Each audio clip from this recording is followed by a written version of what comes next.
枝巣結びのご説明をいたします。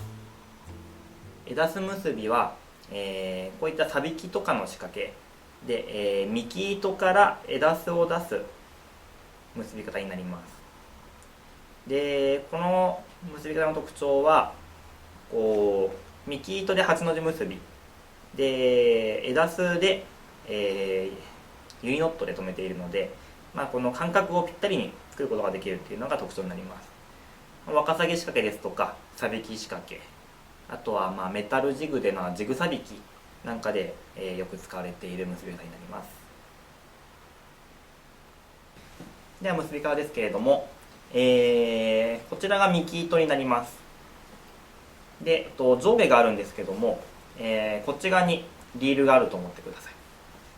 リールがあってこっちが上で、こっち側に重りが来るというふうに考えてください。そしてですね、まずこの、ハリスが出る位置を決めます。こんなもんかなと。そうしましたら、ここで、8の字結びを作ります。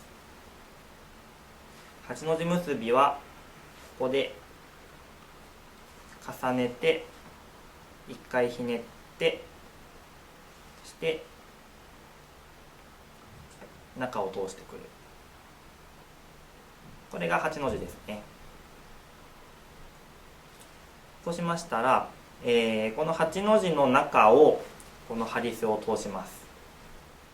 この時にですね、上から入ってるのとは逆側、今これが下からこう入ってるんです。この糸に対して下からこう入ってるんですけども、逆側ですね。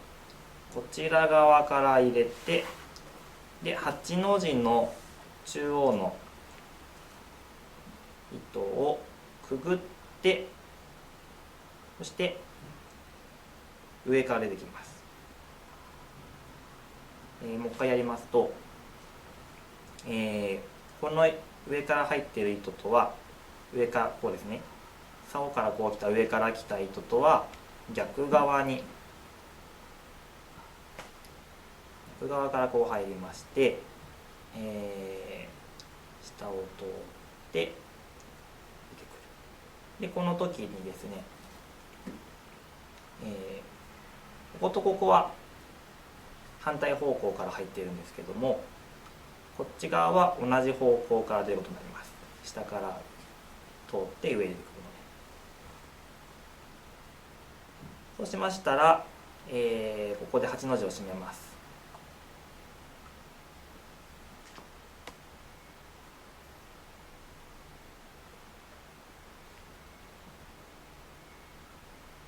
するとここが枝巣のこの出口が決まりました。ここで枝巣が出てくるわけですが、今度はですね、この枝巣の長さを決めます。でこう完全に締まっているわけではないので、これで引っ張れば長さが調整できますので、この針の向きも調整して、こんなもんですかね。そしてここでユニノットで結んでいきます。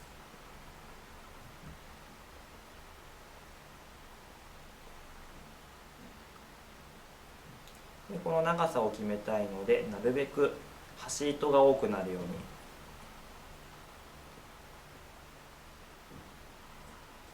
結びます。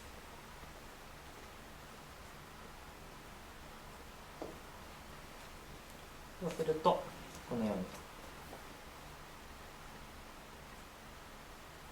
に枝巣が上側に出るようになりますね。これを切って、これで枝巣結びになります。